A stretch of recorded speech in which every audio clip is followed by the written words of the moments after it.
The PAC will have its manifesto launch this weekend. The party aims to increase its support base. It has had a single MP for the last two parliamentary terms. It says the ground is fertile for a PAC resurgence. Let's take you there to that PAC media briefing now.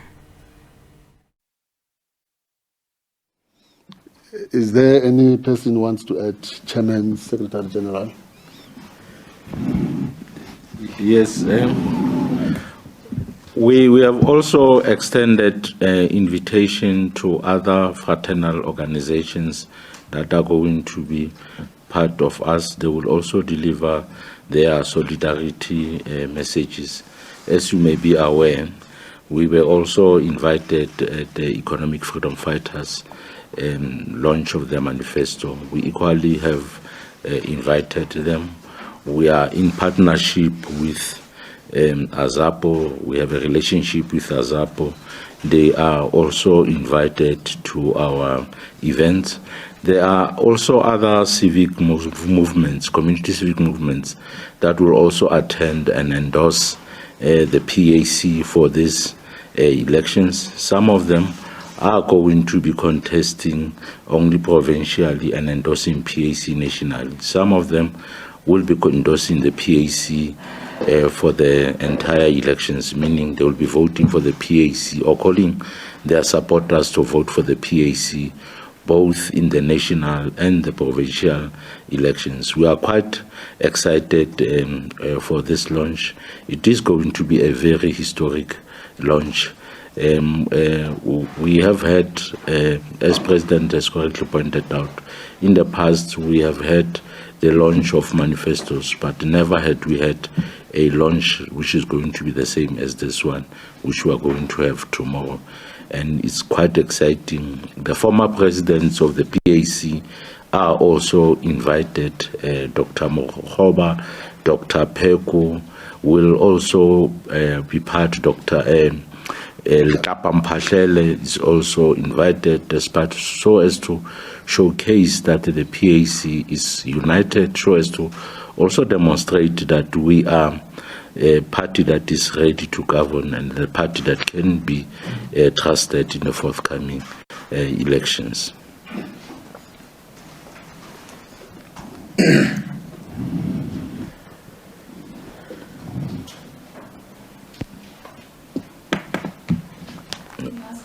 Yes, yes.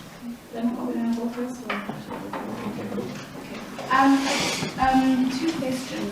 Mr. Nyanto, you mentioned the fact that you'll be going to this manifesto as a united party, or to the elections as a united party.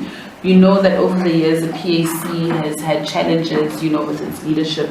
But as a president now, when you look past the last years, what lessons have you learned from the PAC? What can you do better as a party, Furthermore, the candidate nomination process, the deadline to submit your candidate nominees, is next week Friday. In terms of your process as a party, are you done with that? How are things looking? And then furthermore, I know we can't preempt it's going to happen. But in terms of coalitions, there's been talk of the EFF and the ATM possibly going to coalitions after the elections. Is this something that you've been speaking about as these parties?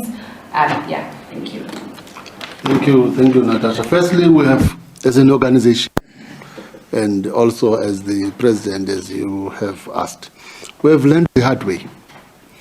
We have learned the hard way from the history that we're coming from. But also, I think that history has also made us who we are today. And I can assure you that we are stronger than ever before. We can feel that the PAC is back at the center stage of politics. Everybody knows that the PAC is here, and the PAC is part of politics in South Africa. So we are ready for everything. And then the question of coalitions, we've been saying that we are open to talk to everyone. We cannot be denialists and say we can't be part of coalitions, coalitions is going to be the way to go.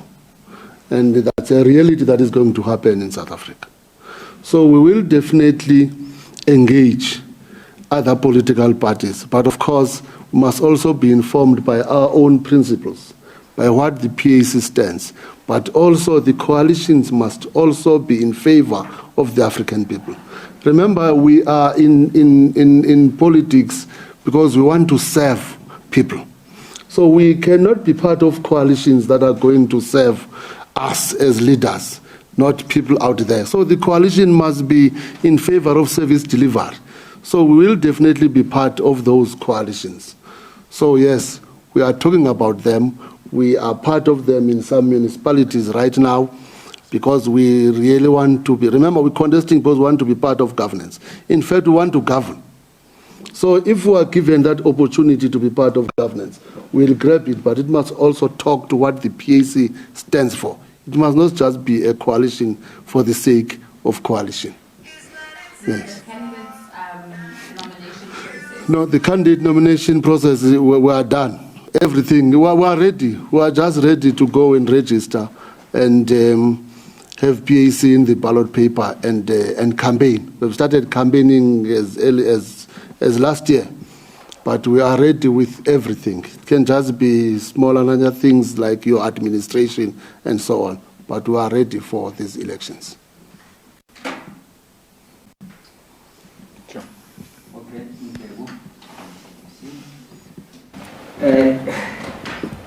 That's Nyonso and the Secretary General. You're talking about that now the unity, I mean the PAC is more united than ever. And past presidents have been invited to the Manifesto launch and you emphasize on the issue of unity. With this former president being invited, do we have the likes of Naria Smoloto closing the ranks and inviting even those that you differed with at some point in the past in the spirit of unity or in the interest of unity? And secondly, if we were to maybe just look at the prospects of the PAC as it goes into these elections, where do you feel yourself? As we speak, you are a one-member MP parliament. I mean, a party. You've got one member in parliament. Do you see yourself having a sizable number of MPs or percentage in these elections? And again, maybe lastly, you spoke about the issues that would be all about the African people. Except the issue of land. We know that the PAC is known for championing the restoration of land or the return of land to the landless people. Is there anything that you would think, as the PAC this time around, you would be advancing to electrify the democratic electorate? Okay, we have invited everyone without going into specifics of individuals. That as an organization, all members of the PAC, as they understand that the organization is more united than ever, will attend. In as far as us preparing for these elections and the issues that we would be talking to, many people in this country do not understand the question of land. The question of land does not necessarily relate to the crown. When we talk of the land, we talk of everything. We talk of the economy, we talk of education, we talk of everything that affects our people. So when we talk of the land, we don't talk of the crown. But if you misinterpret it and think that we talk of the, that's why you think that are we going to talk about any other thing. But with land, we talk about everything. But of course, our manifesto, without revealing much, our manifesto will talk to all issues that affect our people, and that's why we have invited everybody to come and hear us talk. We can't do it at this stage, but definitely it will address the ills that are there in the societies, the challenges that are there in the society, without preempting what is going to happen. But more importantly, the other thing about us as the PAC, when we talk of unity. We just talk of a unity without having common principles that guides the unity that we are talking about. We are clear, we are guided by our own principles, the PAC founding manifesto, the 1959 manifesto, and all of that. And we are going to talk about all these issues. And as the PAC, we are ready. Hence, we are saying we are inviting the country and all the people to come to our manifesto. I think there was one other question that I'm missing that I wanted to answer. The other question?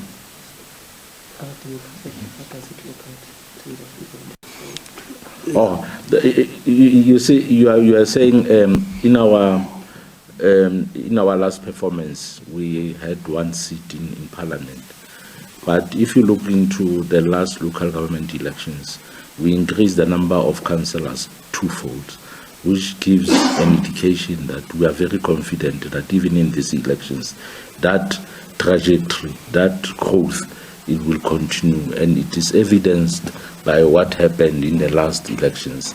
And we have also established structures throughout the countries, even in the areas where we did not have structures. We are growing the Free State, we are growing in KZN, we are growing in Mpumalanga, Northwest, where we normally did not have much strong structures. So as an organization, we are very confident. We are sure that we will perform well in the Eastern Cape. We are sure that we will do well in the Western Cape, Gauteng. Definitely, these are the areas where the PAC is going to surprise me. And definitely, we are going to increase our representation, both in the National Assembly and in provincial legislatures. In fact, all right, let's come out of that briefing. Of course, the PAC leadership, they're briefing the media ahead of the party's manifesto launch.